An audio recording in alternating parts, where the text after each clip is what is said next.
श्रीगुरुभ्यो नमः। ॐ नमो भगवते वासुदेवाय। ॐ श्रीकृष्णाय परब्रह्मणे नमः। अथ 93तमं दशकं।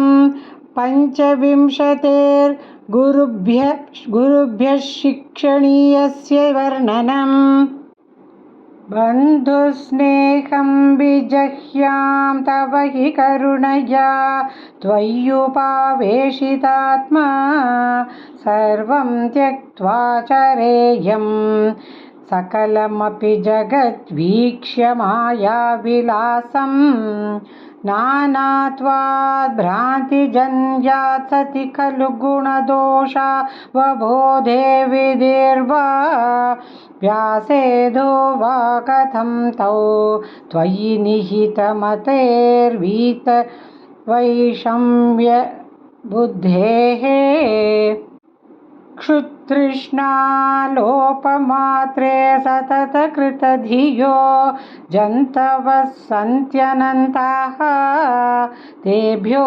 विज्ञानवत्वात् पुरुष इह वरस्तज्जनिर्दुर्लभैव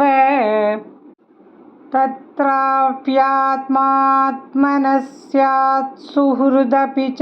रिपुर्यस्त्वयिन्यस्तते चेताः तापोचित्तेरुपायं स्मरति स हि सुहृत्स्वात्मवैरी ततोऽन्यः त्वत्कारुण्ये प्रवृत्ते क इव न हि गुरुर्लोकवृत्ते विभूमन् सर्वाक्रान्तापि भूमिर्न हि चलति ततस्तत्क्षणां शिक्षयेयं गृह्णीयामीश तत्तद्विषयपरिचये यप्रसक्तिं समीरात् व्याप्तत्वच्चात्मनो मे गगनगुरुवशाद् भातु निर्लेपता च स्वच्छस्यां पावनोऽहं मधुरवुदकवद् वह्निवन्मास्म गृह्णा सर्वान्नीनोऽपि दोषं तरुषु तमिव मां सर्वभूतेष्वेयां पुष्टिर्नष्टिः कलानां शशिन इव तनोरात्मनोऽस्तीति विद्या तोया दिव्यस्थमार्ताण्डवदपि च तनुष्वेकतां त्वत्प्रसादात् स्नेहाद्व्यादास्तत्पुत्र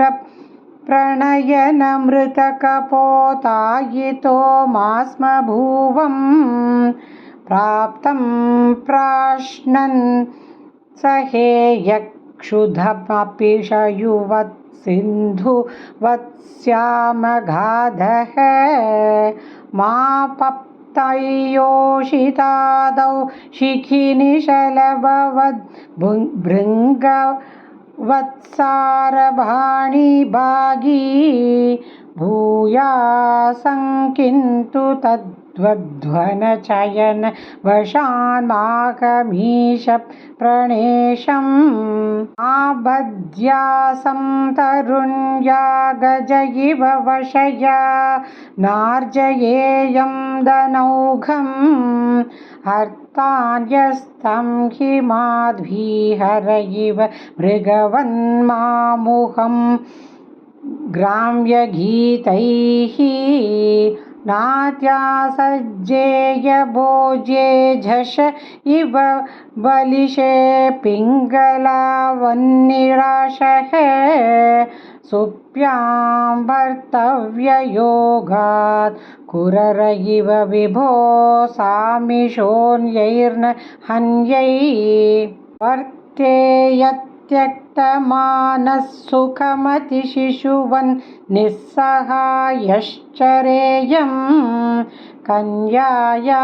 एकशेषो वलय इव विभो वर्जितान्योन्यघोषः त्वच्चित्तो नावबुद्ध्यै परमिषु कृतिवक्ष्माभृतायानघोषं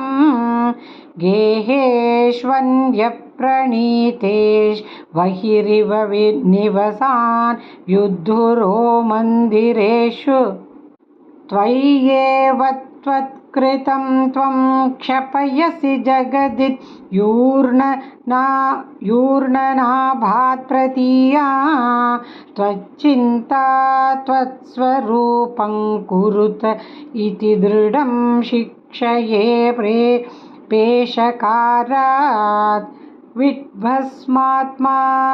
च देहो भवति गुरुवरो यो विवेकं विरक्तिं धत्ते सञ्चिन्त्यमानो मम तु बहुरुजा पीडितोऽयं विशेषात् हि मे देहमोहन् त्यज पवनपुराधीश यत्प्रेमहेतोः गेहे वित्ते कलत्रादिषु च विवशिता त्वत्पदं विस्मरन्ति सोऽयं वह्नेषु नो वा परमिह परतः साम्प्रतं चाक्षिकर्णत्वग्जिह्वाद्या विकर्षन्त्य वशमथ इतः कोऽपि न त्वत्पदाब्जे दुर्वारो देहमोहो यदि पुनरधुना तर्हि निःशेष रोगान् हृत्वा भक्तिं तिष्ठां कुरु तव पदपङ्केरुहे पङ्कजाक्ष नूनं नानाभवात् समधिगतममुं मुक्तिदं विप्रदेहं क्षुद्रेहाहन्त मामा क्षिपविषयरसे पाहि मां मारुतेश नारायणाखिलगुरो भगवन्नमस्ते नारायणाखिलगुरो भगवन्नमस्ते।